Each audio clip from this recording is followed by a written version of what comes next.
Hey guys, today I'm going to be showing you the 3 main camera angles when it comes to food photography.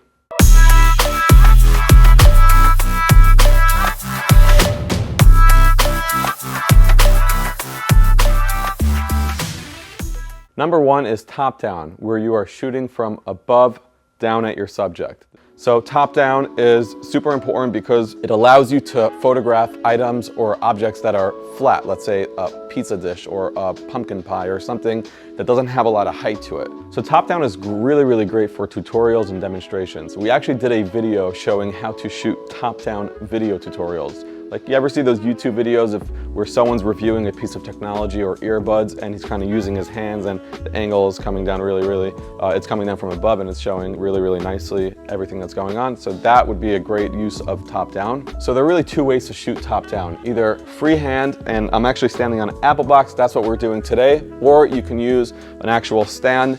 We have a C-stand here. I didn't use this today, but we kind of rigged it up with this thing called a spigot, and we have a ball head attached, and then the camera just goes down. But that's not 100% necessary. But if you're shooting a lot and you have a big shoot going on, I would suggest that you definitely mount it to a C-stand, or you can get a studio stand.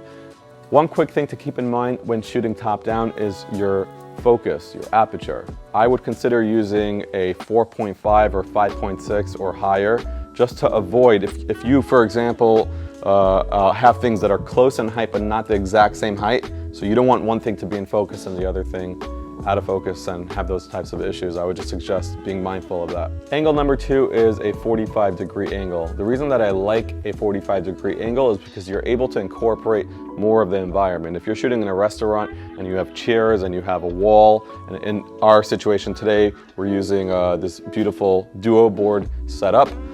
So we're able to show the second duo board in kind of like a natural way, and we're just able to show more of the scene and things that are going on. Also, if I wanted to put a tall glass over here of, let's say, wine and put that out of focus and then have just my macaroons in focus, that also adds nice depth to the photo. And by the way, when we refer to 45-degree angles, it doesn't need to be exactly 45-degree angles. It could be 20 degrees, it could be 65 degrees. It just has to be in that area where it's not top down and it's not head on. Another thing to mention about 45-degree angles is that I think it's the most natural way to actually view something, because that's kind of how we see things on a table.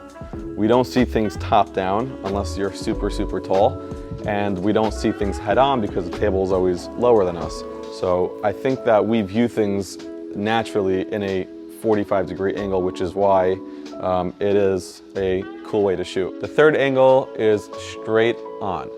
Now, straight on is great for any subject with height, like wine bottle or beer bottle or these macaroons stacked on top of each other instead of like that. Now, when shooting straight on, you can incorporate a floor and a wall, and you can also have different subjects in the background, and you can kind of, let's say, focus on an object in the foreground, and then you can blur something in the background and create nice depth. When shooting head on, you get to include a floor and a wall. So if you're just to shoot top down, you would only see one surface. And our duo boards are really perfect for these head on type of shots, because we include our duo legs, which allow you to create this floor and wall seamless setup. That's a wrap for today's video. Thanks for watching. Make sure to comment below which angle is your personal favorite, and we'll see you in the next video.